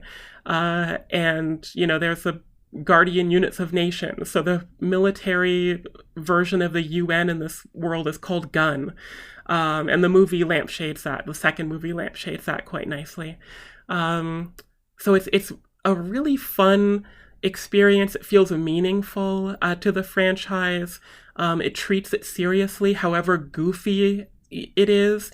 Like, I was just thinking recently that it's possible, I'll need to check all the dialogue options, but it's possible the only 2 living people in the Sonic universe who have spoken to Maria are now canonically Shadow and Big the Cat, which is very funny. There's this so much fun to be had, so much lore that's either implied or answered or new stuff to be speculated upon.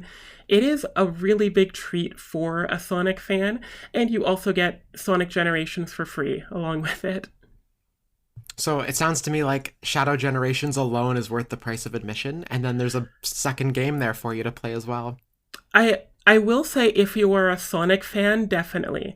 And keeping in mind, I'm playing on the Switch, which I'm positive is an inferior experience compared to playing it on the more graphics and RAM intensive consoles.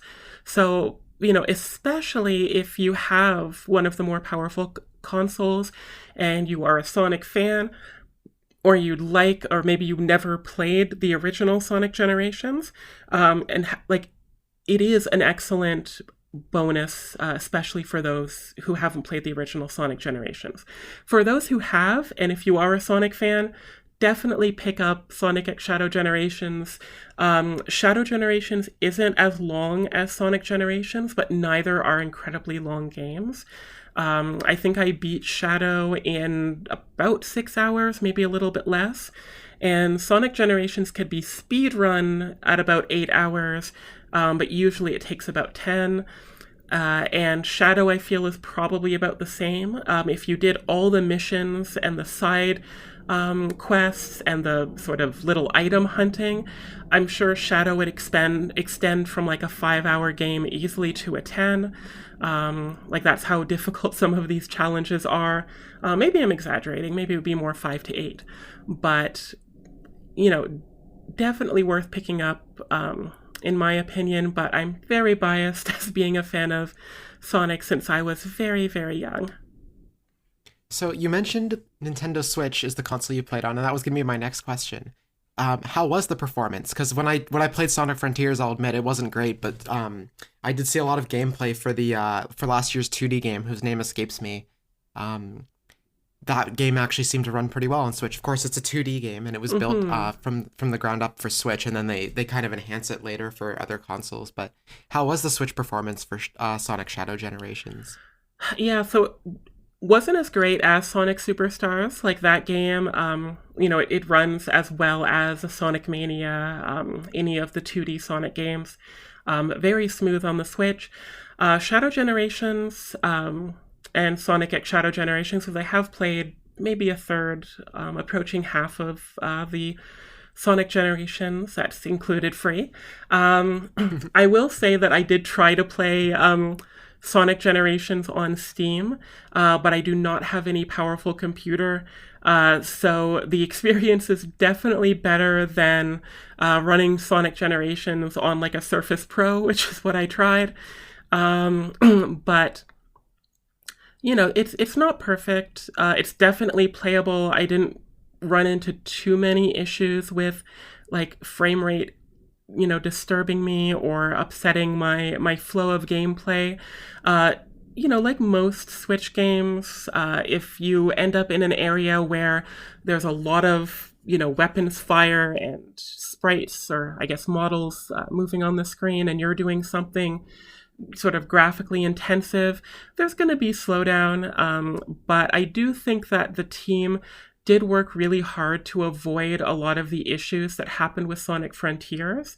So the hub world is a lot more barren, which thankfully kind of fits the theme that was set in place with Sonic Generations, where you are in a place, I think, called the White Space, or the White World, or something like that. So, you are in a place where they don't need to load up as many assets. And in the game itself, because you're not dealing with an open world, they can do a lot more tricks where you don't notice the pop-ins that happen, partly because the characters move so quickly. And a lot of the frame drops, if you don't know any different, then you're not probably going to notice too much of an issue. If you do, and that's why I recommended, the other consoles, because if you do have another console, I would recommend playing on there. I don't. And, I do notice, like with Sonic Frontiers, I noticed the pop-in. It was annoying, but I don't own another console, so I dealt with it. I still had a really good time. When I played Sonic Frontiers, it was maybe the most fun I had had in a video game in years, despite all the flaws and despite the low performance on Switch. So this game, less of that. It's still there. Sega tried their best, and I think the effort does show, but their effort shows. The flaws or the age of the Switch also shines through, unfortunately. Well, you speak very highly about this game, and I noticed recently that, and I think I've seen fans talk about this, is that they've started annualizing the Sonic franchise, whether that's through remakes, new games, remasters, ports, collections. So I know since the Switch at least launched, I don't know if there's been a game every year, but I know we've had Sonic Mania, we've had Sonic Forces, which actually you've unlocked a memory. I did play that when I got my Switch, because there wasn't so much to play in that first year before Mario Odyssey came out, and I wasn't playing Breath of the Wild at the time. And yeah, it wasn't... I think that's why I didn't go back to playing any Sonic games for a while, because I played Sonic Forces, and even though I knew it was supposed to be not great, I was like, well, how bad can it really be? And it wasn't great, I will admit, but Sonic Dream Team did instill me with some confidence. So if Sonic games didn't drop in price so quickly on sale, I think I would actually pick up Sonic Shadow Generations fairly soon. I can see definitely by the spring or summer, or I'm not sure if the price is going to drop by Black Friday or Boxing Day. I think it's too new for widespread sales, and it has been selling really well. So I don't know if that's going to happen. I think it would be a cool idea to do it right around the movie to get more people playing. But who knows what's going to happen. Sonic games do drop in price, as you mentioned, fairly quickly usually. I think Sonic Forces was a bargain bin game, like within a couple months, which is where it belongs. But for Sonic Forces, it does have a character creator. That's cool. Yeah, I liked the character creator, and then I didn't like the rest of the game. Yeah. It does. It's impressive because a lot of people in the Sonic community, they'll defend a lot of the worst games. There are people who defend Sonic 06. A lot of people defend Shadow the Hedgehog as a guilty pleasure. And pretty much all the other games, maybe Lost World has, not a lot of enthusiastic support, but Sonic Forces, not a lot of people defend it, at least not readily. Everyone kind of loves the character creator.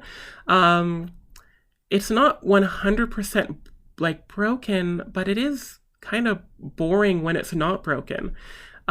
like when the game plays fine, it's just like, oh yeah, it's the most bare bones version of a 3D Sonic Boost formula game possible. And it really pissed off a lot of people who saw some of the trailers and saw Shadow and Chaos and Metal Sonic and in the trailers, and their, you know, intimidating tails, and you don't even fight Chaos in the game. You know, Zavok is there, which is, you know, we have Bowser at home from the Sonic franchise. And it just really disappointed. Which, you know, I'm glad that we haven't gone to that level since. I think people were really excited in the first like 30 seconds of that first Forces trailer until Classic Sonic showed up again, and people sort of gave a big pause and, you know, questioning sigh as to why Classic Sonic was back, and then it sort of derailed from there. People love Classic Sonic, they just really didn't see the point of that. Dream Team, like what you said at the beginning of your question with the annualization of Sonic recently, I'm not sure what the agreement for Sonic Dream Team is, but like the exclusivity agreement. But if that breaks, I could see Dream Team coming to Switch without like too much problems. I've only played a very little bit of it, mostly because I haven't quite figured out how to connect my Switch Pro controller to my iPad. But from what little I've played with the touch controls and what videos I've seen, that looks amazing. And it's really fun. It's a really well done Sonic. I mean, I'm not big into Sonic, but I had a lot of fun with it when I was playing. Yeah, and I could see that being, like, again, as long as the legalities are taken care of, a really easy port to make and a way to keep Sonic annual without it sort of ruining the franchise. Because people, you know, Sonic fans are ravenous. I do admit that. But they also really complain. Like, there's an entire internet phenomenon called the Sonic Cycle, which, for those who don't know, is basically a Sonic game is announced, a really good trailer comes out, everyone gets excited, the game previews poorly, everyone gets nervous, the game comes out, people defend it, then they realize it's bad, and then people see a new trailer and they get excited, and it just repeats and repeats. And this has basically been happening since the original Shadow the Hedgehog, which trailered very well. Sonic 06 trailered amazingly. One of the best Sonic trailers is the Sonic 06 trailer. Sonic Unleashed, which people do love. That's the werewolf Sonic game, right? Yeah, where he becomes a werewolf? That's right. Okay. People at least love the daytime levels, and there are werehog defenders as well, which is frustrating because werehog would be a human who turns into a pig or a hedgehog. So, you know, it's weird with werehog as just word wise. I guess hogwolf would also not make too much sense though. But yeah, people go into this cycle, but you know, I think I mentioned last time I was on that I was at the Sonic Symphony concert, and people celebrate like every era of Sonic. They love the franchise. So many different age groups, walks of life, you know, genders, gender identities, expressions, neurodivergence, neurotypical people. Like, it's, you know, there's so many harmful stereotypes with the Sonic fandom, and, you know, there's truth to everything. But, you know, it is such a lively community. Even though we're beyond the era of meme Sonic, it's nice to see the social media team still having fun with the franchise. They invited Jack Botnick, which is a Eggman cosplayer, to Sega. Like, you'd never have Nintendo inviting a Mario cosplayer to do a promotional video on their platform, right? Or at least not 2024 Nintendo. So yeah, it's a nice it's a nice time to be a Sonic fan, for sure. Hopefully the movie is good. Yeah, I've loved the Sonic movies. I think they're a little too aimed at kids with some of the story logic. And that's not necessarily a bad thing. It just means it peels a little less to me. They feel just a little bit short of being a family movie and being more of a kids movie, that there's some jokes for parents in there. But I really do think they've like hit the nail on the head with the visuals. Like they went back and they fixed how Sonic was going to look. And I think that was like the missing ingredient for making these movies good. I think the casting is great. I think the way everything looks is good. I think the fact that like it's some weird hybrid Earth Sonic world, like it doesn't feel like when I play the Sonic games, it feels very much like a world where like human animal hybrids kind of like walk around and it's like Earth, but like I can't put my finger on how that world works, but it definitely feels like the movies are Earth but with hedgehogs. But aside, like it all makes sense. And like Jim Carrey, and I have my opinions on Jim Carrey. I don't think he's a very good person, but he really brings that classic 90s era Jim Carrey humor style to Eggman that just is like, it works. It makes so much sense. It's so good. And he even came out of retirement one more time for this next movie. And honestly, I think he'll probably come back for a fourth Sonic movie if this one does well, which I'm sure it will, because like I think these movies are just doing so well, and I think they're doing what Nintendo don't. And I say that as like they got the iconography right for the Mario movie, but I think these movies have a better story. I think these movies have more heart, and I think these movies just seem to get the vibe of Sonic better than the Mario movie got the vibe of Mario, despite getting it right. Like, I still feel like the Mario movie just did what the 90s Mario movie did, but with the right iconography. Whereas the Sonic movies are just, like, hitting, like they're hitting grand slam after grand slam with each movie, and I think, well, I'm really hopeful the next one is going to be really good, because, like, it looks fun. It looks so good. It does. And like the Mario movie definitely played it safe in a lot of ways. And even after the redesign and into the second movie, the Sonic movies are taking, quite a few creative risks. And, very like creatively sound diversions from the game canon, because as you mentioned, you weren't sure what's going on with the sort of human looking animals, and there are real people around, and what is Eggman. And Ian Flynn, who's the writer of the Shadow Generations and famous Sonic comic writer, he started as a fan comic writer and got into Archie, and then when IEW started publishing Sonic books, he jumped onto there, wrote a couple episodes of Sonic Boom, was a story consultant on Sonic Prime, and has sort of he's part of the Sonic lore team. With that kind of, pedigree, I guess, he's tried to explain the Sonic game canon world, but there's a lot of sort of hoops that he had to jump through and had to explain, okay, so there's continents in the Sonic world, and that's where humans live. And there's a series of archipelagos or islands, and that's where the people who look like Sonic and Tails and Knuckles and so on live. And, the games will sometimes take place on the islands and sometimes take place on the continents. And that's why there's the differences and the interactions. Versus the movie just said, okay, there's other planets and Sonic's from another planet, which is, people got so afraid when, the Michael Bay produced Ninja Turtles were about to do Alien Ninja Turtles, and maybe rightfully so. But the Sonic movie managed to do it and not make Sonic fans furious. And it also, as you kind of mentioned, it simplified the narrative really efficiently and let them just tell the story of Sonic in, our human world. So how do you feel about Keanu Reeves playing Shadow the Hedgehog in the upcoming movie? It looks like it's a good choice so far, or it sounds like it's a good choice so far. Of course, the quote of "You're a colorful bunch" is quite accurate to Shadow's character. We haven't heard that many lines so far, but the couple that we do hear, it's obviously stunt casting, but I think it's really wise stunt casting.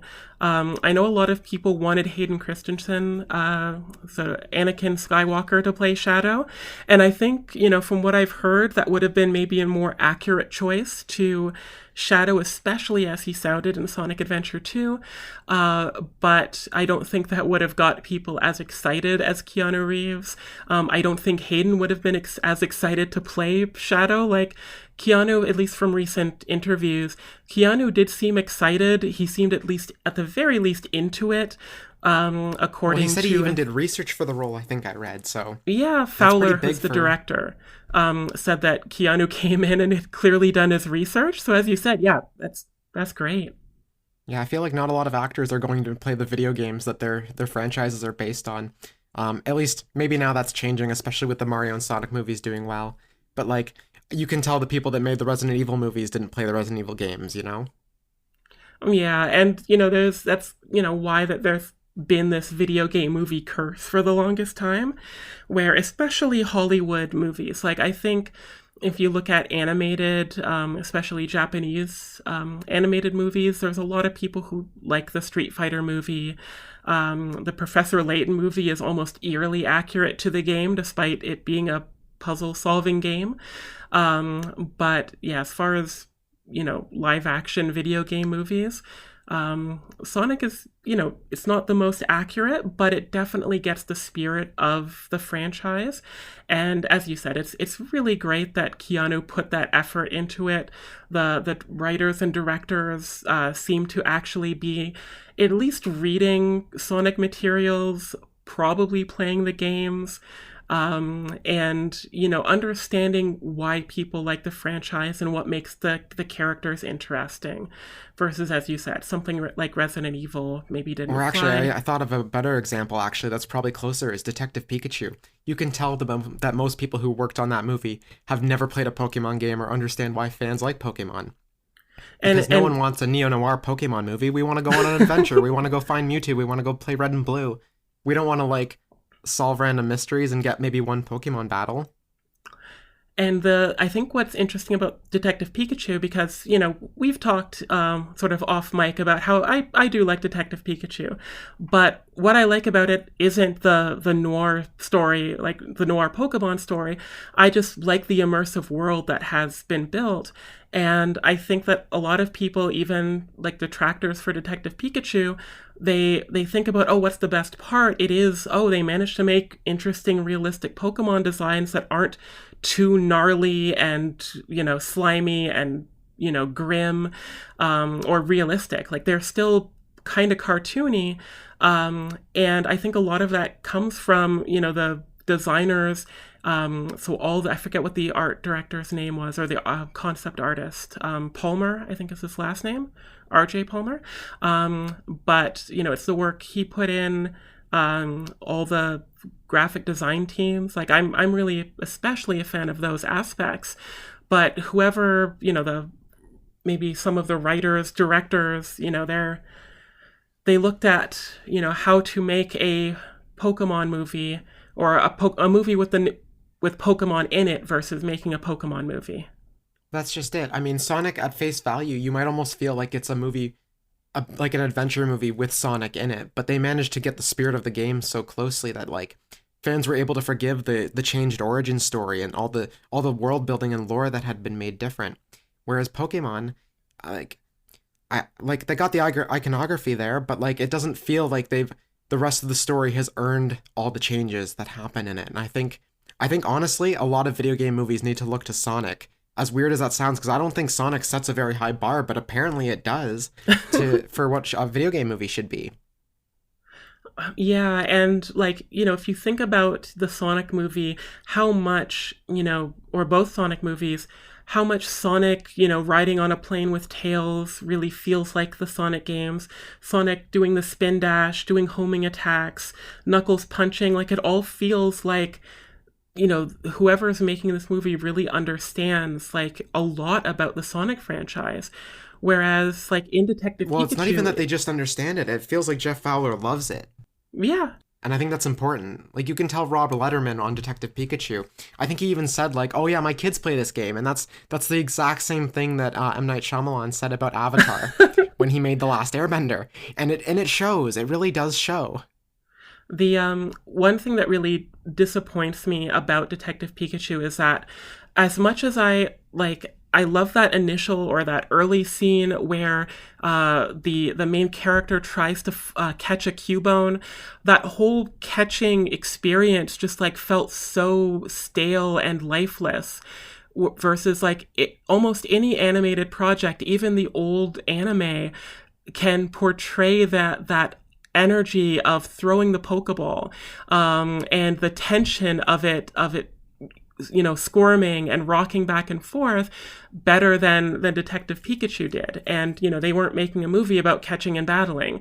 But I think that for such an important scene that, a lot of Pokemon fans would be excited about, they could have made that more dynamic. Like, it was one of the situations where it was too maybe realistic to how that might go in real life. I also think picking Cubone as the Pokemon they were going to catch wasn't the best choice. I think having to explain someone in a joke, like, throwaway line that, like, oh, something about the skull of your dead mother, and it's like, is this really the first Pokemon we should be catching in a live action? Like, my mom, who'd never played Pokemon, she'd only, like, maybe walked by the screen as a kid, when I was a kid, watching the show, and she would, like, look offhand, or, she thought Pikachu's cry, Pikachu's voice was annoying because that's all she could hear for hours while I was watching Pokemon on TV, right? But when I showed her the movie, she liked it. But that first scene where they're trying to catch a Cubone, she didn't understand, like, what's going on with Cubone, because, like, you can't just explain Cubone's lore in an offhand remark, and you should have just made it so he was trying to catch Pikachu or Bulbasaur or Charmander or even Squirtle, because at least people know who those are. You understand what a lizard is. You understand what a dinosaur or a frog with a bulb on their back is. You understand what a turtle is. You understand what a mouse is. You don't understand what this thing with this...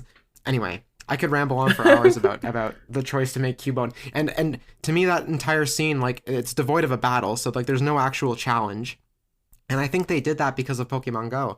I think they did that because they think audiences understand, oh, well, you don't battle to catch in Pokemon Go. You just throw the ball. And sure, maybe if this is Route 1 in Red and Blue when you're trying to catch a Pidgey, sure. But that's not a Pidgey. That's Cubone. Like, Cubone puts up a fight. So, of course, that Pokeball was... And anyone who lives in that world who claims that they're a Pokemon expert and a big Pokemon fan, you're telling me they don't know that this Cubone's not going to hit them with the club and run away? It almost feels insulting, whereas, like, the Sonic movie never felt that way. And again, I haven't played many Sonic games, but the Sonic movie never felt like it was, like, trying to trick its audience into saying, like, oh yeah, we're real fans too, like, look at this silly thing. Whereas if it really did feel like whoever was making that movie was genuinely, they genuinely just love Sonic. And, like, even though they changed some things, everything they changed, it still felt very heartfelt. And confident. Like, the changes that they made were, like, clearly made in the Sonic movie, because, okay, we need to simplify this. We need to, we're making a movie that needs to sell to a wide audience. We need to, we can't necessarily explain the details of, the ancient past with the echidnas and chaos, because we're not sure if we're going to do perfect chaos in a movie. So, let's not have, Knuckles is maybe the last echidna, but, it's not important.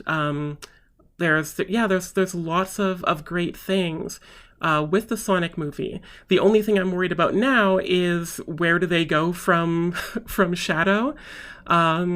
So that's my concern with Sonic 3.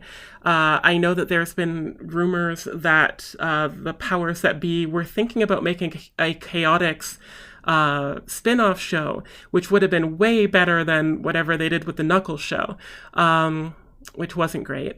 But that's a bowling show, right? Like, that wasn't actually about Knuckles. That was about bowling, I think I read. Pretty much. But at least with the Chaotix, because they're detectives, as per their song. But because they're detectives, it makes more sense to have the Chaotix doing weird real-world human stuff. And I guess with Idris Elba's Knuckles, there is a large degree of humor about this very serious, echidna teenager doing, going on a bowling mission to defeat this human's backstory, basically.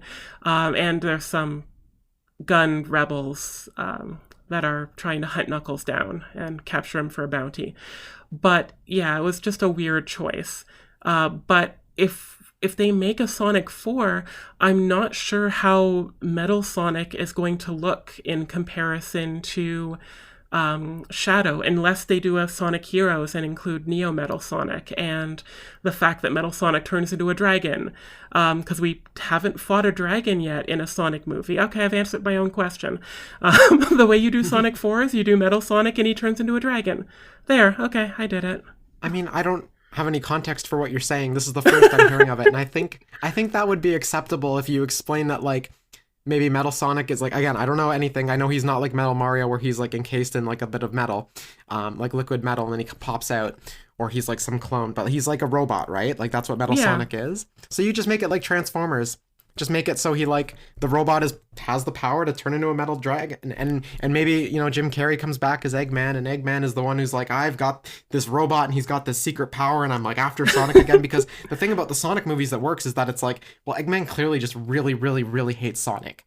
And he wants to go after him any way he can. And like, this is his latest wacky invention, is this Metal Sonic. Even if he doesn't invent the Metal Sonic, he can go steal the Metal Sonic and enhance him or learn about his powers and use him. And it's like, oh, here's his dragon power now. And I think, I don't know, I'm not pitching Sonic 4, but I would accept that as Sonic 4 if I had to. Even if Metal Sonic, or even if Eggman doesn't come back, or Jim Carrey doesn't come back as Eggman/Robotnik in Sonic 4, I am pretty sure Metal Sonic will be somehow created by him. Like, that's one of Metal Sonic's main things. To speedrun Metal Sonic, he is a robot duplicate made by Dr. Eggman. He's almost as fast as Sonic, or maybe faster than Sonic. In Sonic CD, he helps Eggman kidnap Amy Rose, and he is defeated by Sonic. He comes back in Knuckles Chaotix and turns into a dragon, but let's not worry about if Knuckles Chaotix is canon. He appears in several more spin-offs before being in a tube and not doing anything in Sonic Adventure. And then all the way in Sonic Heroes, Metal Sonic is the primary antagonist, basically. And by absorbing Froggy, who is Big the cat's best friend, as well as Cheese the Chow, who is Cream the rabbit's chow friend. Chow are the cute little animals, or creatures, as well as Shadow the Hedgehog, Metal Sonic is able to absorb, because somehow Metal Sonic can turn into liquid metal and absorb things now. He absorbs all of these information, or this data, which allows him to turn into a scary immortal dragon that can use chaos control. For those of you who know nothing about Sonic, I've just confused you more than I've confused Zoe. For those of you who do know Sonic, I've just really probably oversimplified something you care a whole lot about. No, I think actually you did a really good job explaining Sonic lore that I've never heard before in my life. And I think, honestly, I think Sonic 4 writes itself. I think you take the element of him absorbing things and becoming a dragon, and he kidnaps Amy Rose, and there, boom, you've got your new Sonic character that's like a hero and an ally. And then you've got your new villain, and like, it sounds like you can have Eggman or you can not have Eggman, depending on if Jim Carrey comes back or not, or if he gets recast or what have you. But like, I don't know, I think that sounds like a fine Sonic 4. Yeah, and it's interesting that I kind of just, figure that out on my own, because a lot of the other Sonic enemies that aren't Eggman are these sort of big, ancient, primordial forces, where I think, it would be kind of weird to just suddenly introduce, like, the dark power of the planet Earth and, having that emerge as a chaotic, Titan demon, and with Sonic, I won't spoil the more recent games, but there's a lot of, Eldritch horrors, not so much as Eldritch as Kirby fights, but still usually giant demon dragon things. And because Metal Sonic has at least twice transformed into one, probably 3 times with Sonic Mania, I think that would probably be a perfect way, because then, because of Metal Sonic's history with Amy, that's an easy way to include Amy in the movie. If you, we don't have Chaos, but if you want to keep Shadow in the movie, which they probably do, absorbing Shadow could be a really scary thing that Metal Sonic does. There's lots of possibilities. So I have one more question for you, because we are a queer podcast. You did mention before that Sonic has a lot of fans of different flavors and colors, and that's my way of saying that there's a lot of different, unique people that love Sonic. But Is there any queer content in the Sonic games? Either Sonic Shadow Generations or the other games? So it's really interesting. There's not explicitly. I think even though Sega as a company is one of the most progressive in Japan, even though Japan doesn't widely have marriage equity, although for those of you who keep up with the news, Tokyo, or a court in Tokyo just ruled that it is unconstitutional to not have that equity. Sega gives employees employees in sex relationships the same benefits as they do their heterosexual employees. So Sega is really progressive on a lot of levels. However, Sega is still a Japanese company. It's still conservative, and there hasn't been anything explicit in the Sonic franchise, at least in the games. In the IDW Sonic comics, which are not completely canon to the games, but have there's been some implied crossover recently. There is one implied lesbian couple, and there's one, I'm not sure if it's been completely 100% confirmed, but I will say 90% confirmed, sort of a background radio DJ host gay couple. So there are, things in the franchise. Sonic, or at least Sega, has had Sonic with pride flags during Pride before, which is, it's performative, but thankfully Sega does back it up in several ways. But that is one frontier for Sonic to sort of breach in the future years, I think. I'm not sure where it would come, but I guess the other extended universe or extended franchise, a lot of people do ship Agent Stone with Robotnik in the movies, so there's also that. I can't remember offhand if there's an example, but I feel like there's a couple jokes or implications in the movie that maybe at least Agent Stone is interested romantically in Eggman. I would say so. It's hard to say if Eggman or Jim Carrey's version of Robotnik has a sexuality in those movies. He really mostly cares about being respected and destroying Sonic. So yeah, I was gonna say he's like hating Sonic sexual. Not quite on a Joker Batman level, but there is a passion there.